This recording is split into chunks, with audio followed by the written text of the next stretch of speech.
Parang gusto niyang itulad dun sa style niya eh. Na, hindi, basta gawin nyo.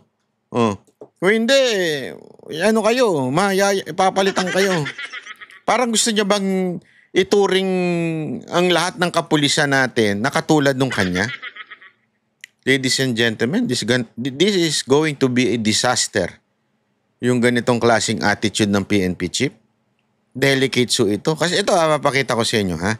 Ito yung sinasabi ko sa inyo, yung tinawanan eh. Na, sabi ko, napakabastos nitong taon to. Pati din yung mga media, bastos din. Ibang usapan naman yung hahanapin ka namin. Ibang usapan yun. Gagamitan kita ng life and heartbeat monitor para mahanap. Diba? And for that, pag nagtago ka, mga 16 days. Hindi pwede yung 3-minute response doon, ano ba? Ibang usapan naman yun. May topak to si sir. Sorry ha. May topak yan. Pagkaganyan. Sir, hindi tama yung ganyan yung attitude. Hindi hindi maganda yan. If you think it's funny na alam mong nasaktan po yung yung binastos ninyong relihiyon eh. Nasaktan po sila sa paghuhukay ninyo, tapos pag gagawin pong katatawanan yung heartbeat, na in reality, palpak yun. Bakit? Wala yung heartbeat dun. Diba? Kapalpakan po yung ginawa ninyo eh. And yet, you have the balls to laugh on it. Palpak po kayo dun. Bakit? Wala si pastor doon eh. Sumuko siya galing sa labas. At yan po ay sumuko siya sa isap, hindi nga sa inyo. Sumuko siya sa isap, tinurn over sa inyo. Diyan sa may likod na, sa may pa-airport na. Kasi magkadikit yan yung KOJC tsaka yung airport eh. Sa hangar na kayo nagkita, ay kayo tinransfer sa custody ng PNP. So in other words, yung paghuhukay ninyo ay isang kapalpakan. And yet, you are laughing on it. Isang kapalpakan, bakit? Binastos nyo na nga yung relihiyon na yun, hinukay nyo na, binaboy nyo na, tapos wala naman pala dun. Tapos ngayon gagawin ninyong katatawanan.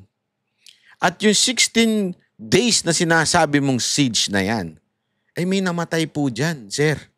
Tapos, it's like a laughing matter to you. Diba?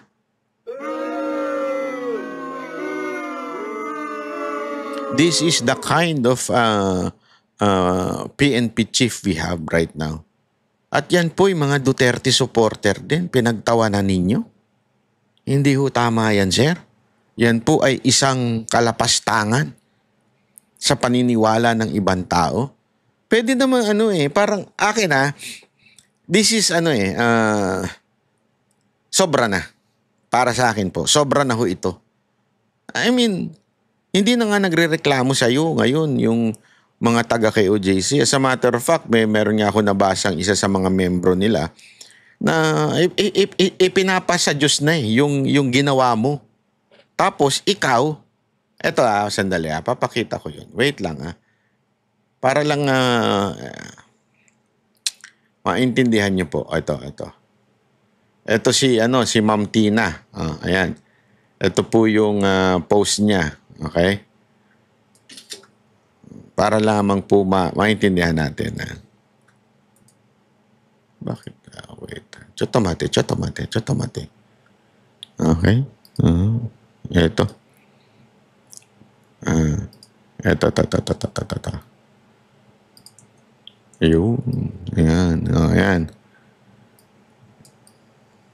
Ito, sabi niya. When pierced by injustice, what do you do when you feel a pain so deep? It doesn't just ache in your heart, it settles in your bones. Pag masyado daw masakit, hindi lang sa puso, hanggang buto ang sakit. When your soul has been pierced by injustice, when hatred stands at the door of your heart, inviting you to be one with it. Ibig sabihin, kahit sobrang sakit dahil sa injustice, nandyan na daw sa pinto mo yung galit. Ika nga. Inviting you to be one with it. Ibig sabihin, inaaya kang, magalit ka na. Magalit ka kasi mali, injustice yung ginawa sa'yo. It is in that moment when our spirit are crushed and injustice feels louder than peace. Sa tindi daw nun, talagang matindi pa. More than yung spirit mo na crush, ibig sabihin, nawasak. Habang palakas ng palakas yung injustice, yung that we hear the gentle voice of our beloved pastor. Not angry, not forceful, not vengeful, and he says, you must learn how to forgive. Yan po ang laging sinasabi ni Pastor Kibuloy sa kanila. And just like that, his words, few but powerful, feels like a soothing balm, like sunlight breaking through a long dark night. Suddenly, we remember who we are. We are not what pain want us to become. We are not that bitterness trying to take root. We are sons and daughters of the Almighty Father. Forgiveness is not a sign of weakness, but of divine strength. He said, we rise above our enemies and we forgive. Wow! Palakpakan natin yan. Malakpakan po. And as we release our grief in the thoughts of revenge, peace comes.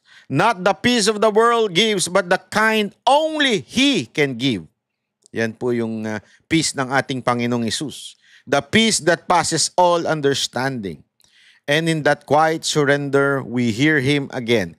This time with the authority and assurance, vengeance is mine, says the Lord. And so we weep, not because we are weak, but because we are finally free. Happy Sunday, everyone. Ito po ang nararamdaman ng mga taga-KOJC ho. Ano po yun? Diba? Galit, and yet, because they have learned to forgive, that's why they have peace. And they are now free from hatred because they have learned how to forgive.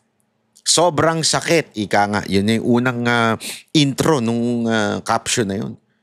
Sobrang sakit. And yet, because our Father in heaven says, learn to forgive. Diba? Yun ang ginawa nila. They forgive kung sino yung mga nakasakit sa kanila. Ganyan ang attitude ng mga taga-KOJC. Habang etong ng ape, ganyan ang attitude, patawa-tawa lang. Now, sinong demonyo? Hindi. Diretsuhan tayo mga kababayan. Eto, wala hong kasi marami nagsasabi diyan. Alam naman po natin ganyan ang ganyan ang tao eh. Ang tao talaga mabilis mag-judge, 'di ba? Kasama po ako diyan. Mabilis mag-judge. Si pastor rapist 'yan. Yung KOJC mga yan, mga abuser 'yan. Sa pamumuno ni pastor. Pero makikita mo nung dumaan sila sa problema, yung attitude nila hindi, makikipaglabang kami, papatay namin yung mga nang-api sa amin. Hindi ganun. Anong attitude? Learn to forgive. Diba? We forgive them. Bahala na si Lord. Kaya nga, vengeance is mine, says the Lord. Bahala na si Lord. There will be justice one day. Maybe not here on earth. Maybe pag kinuha na ni Lord si...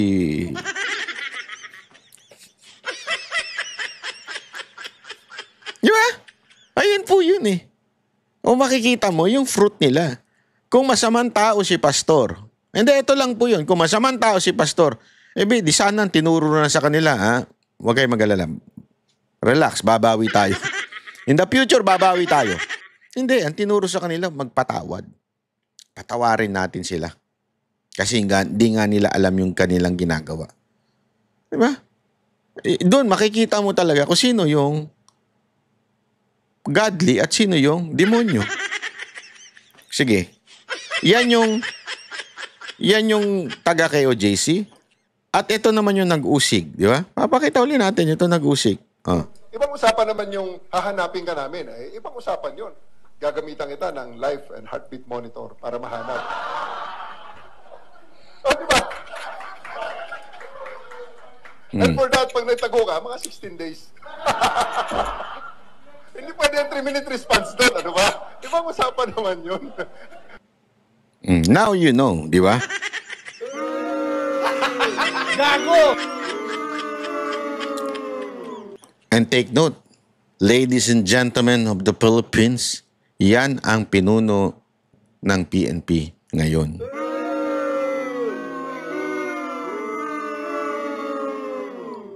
Very professional, di ba? Gago! Very, very professional ang datingan. Gusto niyo ba ng ganyang klaseng PNP chief? Wala na tayong choice ngayon. Siyempre, hindi naman na nagdidesisyon, tayo, di ba? Ay, naku, sabi ko nga sa inyo, I don't know where this country will go under the PNP chief na si Torre. Sana lang may mga bayani tayo na natitira pa. Meron pa po bang bayaning natitira ngayon? Ako, nagtatanong lang ako. Meron pa po bang buhay na mga bayaning natitira ngayon? Bahala na kayo sumagot. Anyway, ito pa. Pag-usapan lamang po natin. Gusto ko lang magkomento ng bahagya dito kasi mga kababayan, nawala na po yung sabi ni Marcos, i-delay niya na muna yung EDSA rehabilitation. Okay? Pero linawin natin, tuloy pa rin po ang NCAP. Okay? Hindi tuloy yung add-even scheme sa EDSA. Yan ang hindi tuloy. Postpone muna yan, yung add-even scheme, yung hindi mo na mailabas halos ang kotse mo. Yeah? Hindi mo na tuloy yan. Pero, yung NCAP, tuloy pa rin yan. Ano ba problema mo, banat bay sa NCAP? Alam mo, ako po, 4 wheels po ako Para lang sa kaalaman ninyo. Disclaimer lamang. Minsan, nakakainis talaga ang mga kamote rider. To be honest, napakaraming kamote rider. Bullshit na bullshit ako dyan. Totoo po yan. Pero meron din naman pong matitino. Wag po natin nila lahat. Kasi sa tingin ko, medyo may kapalpakan po dito. Dito sa, ito. Bakit kanyo? Number 1, sobrang dami na ng motor.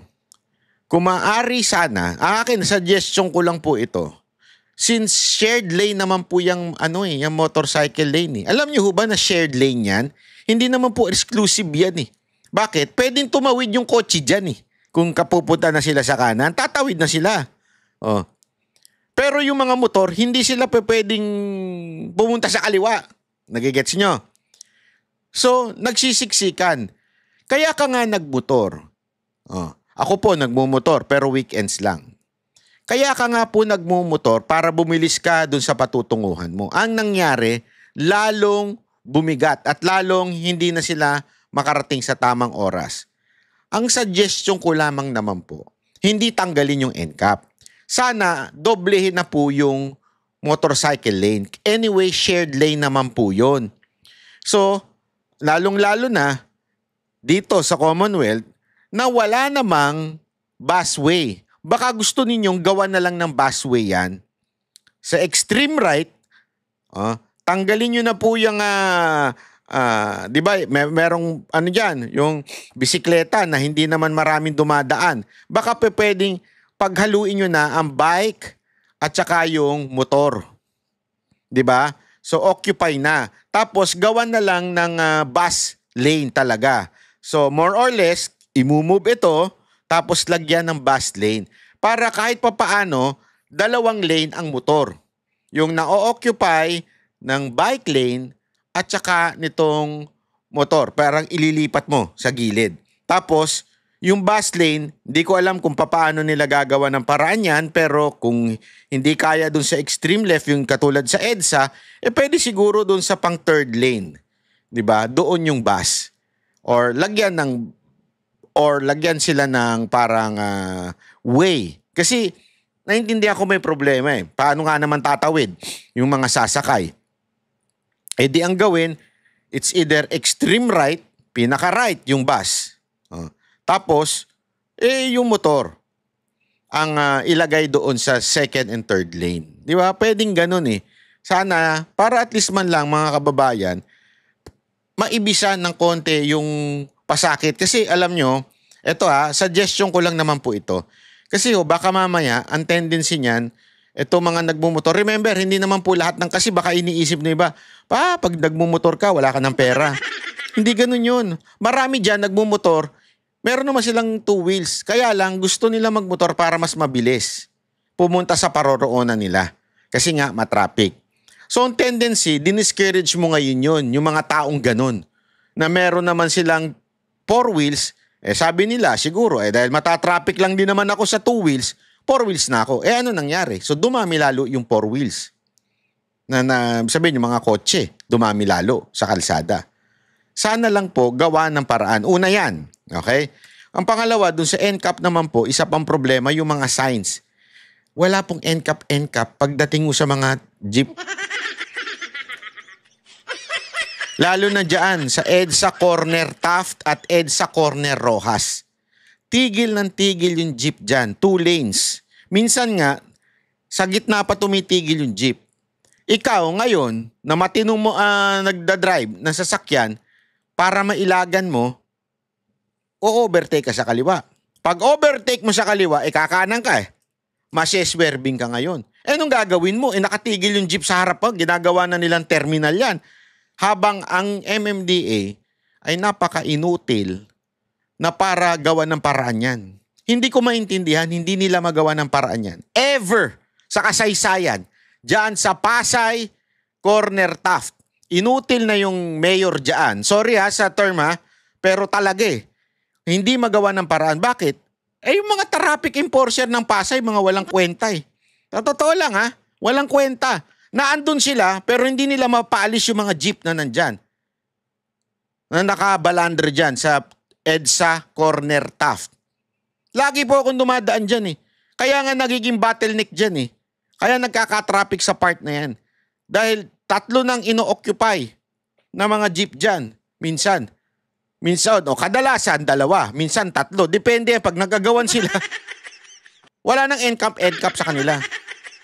Hindi ko maintindihan bakit ganun. Kung talagang merong NCAP, bakit hindi nila mahuli yung mga yun? Kasi, don't tell me, hindi nyo nakikita sa video nyo yan.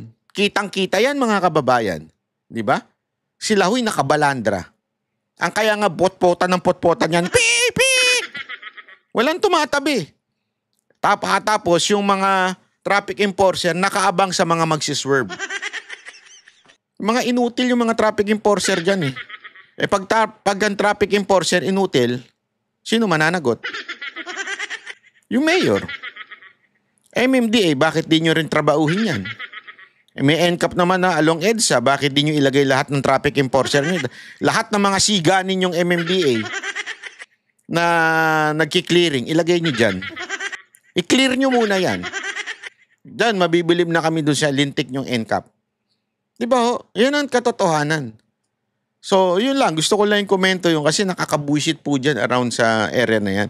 Kaya naiinis ang taong bayan sa NCAP kasi pili lang Alam nyo, pag ang batas pili, nakakabuisit.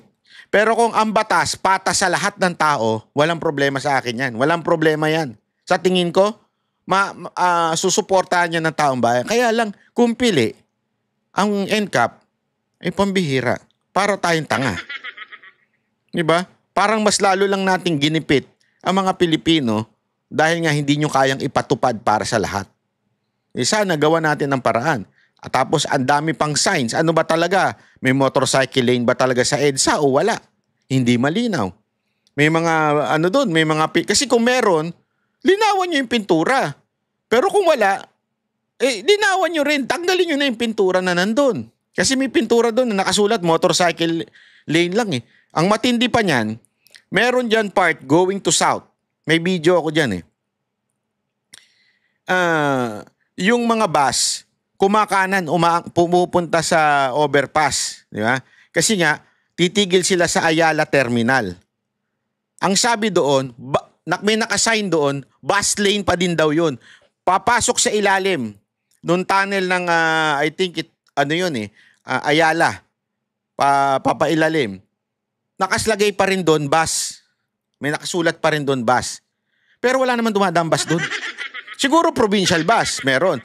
Pero yung talagang city bus, hindi dumadaan doon. Kasi nga, umaakit sila eh. Papunta doon sa Ayala Terminal dahil doon sila nagsasakay. Ano ba talaga? Anong malinaw na batas doon? Yun ang problema ng NCAP. Hindi malinaw ang mga traffic signs ng NCAP. So tuloy, yung mga tao confused. Kaya doon, sabi nila, sabi nung narinig ko, bus lane pa rin daw yun. Pero ang dami ng private doon. Kasi nga, understood, umaakyat yung bus, so bus, na yun, private lane na. Paano kung biglang dumating yung sa'yo, yung violation mo? Oh. Speaking of violation, hindi din malinaw.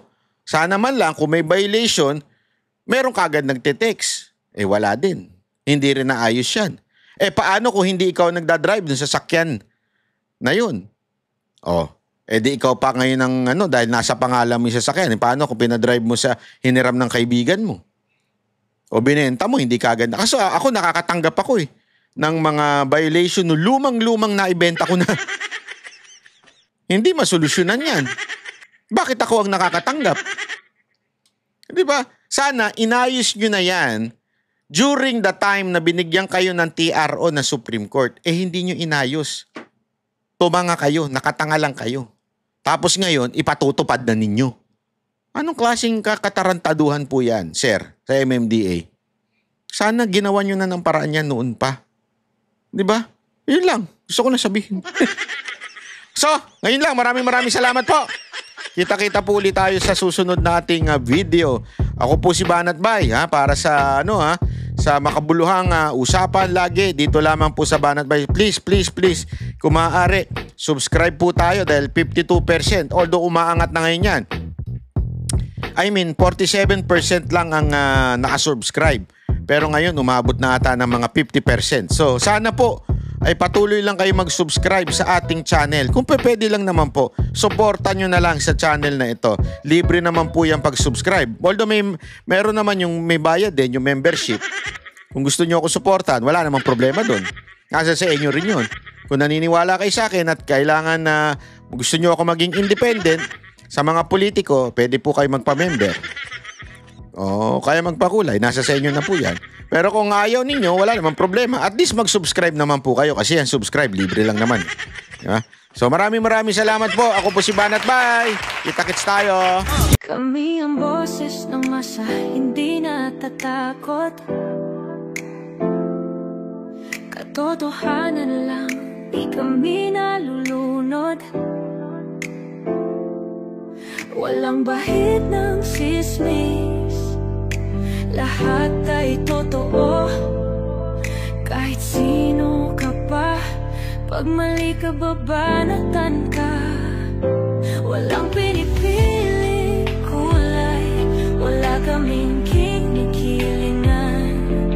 Basta para sa bayan, kami lalaban. Pagtama palakpakan, pag mali banatan. Di matitinag, di matatakot, para sa bayan tuloy ang sigaw. Sa harap ng kamera, walang halong takot. Mga baluktot, lahat kayo'y tutumba. Ang hustisya at